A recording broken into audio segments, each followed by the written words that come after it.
Anzille, Bülle schille. Die Katze geht auf Walliselle. Kommt sie wieder heim, hat sie krumme Beine. Warum habe ich heute krumme Beine? Es ist, als wäre es gestern gewesen.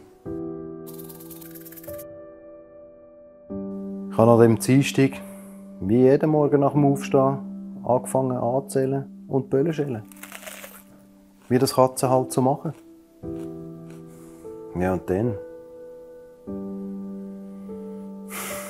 bin ich auf Walliselle gegangen. Abzählen, Böllen schellen, der Modi geht auf Walliselle.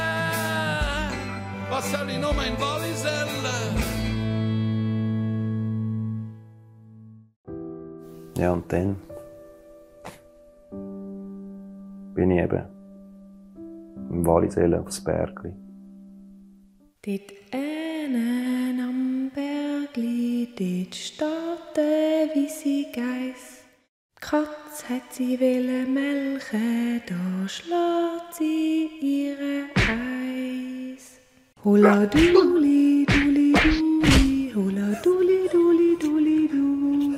Hola duli duli duli, hola duli duli duli du. Und ich bin mit krummen Beinen aus Walliselle heimgekommen. Biff, baff, buff, und du bist und redlich dus. Und darum hat die Katze aus Walliselle krumme Beine.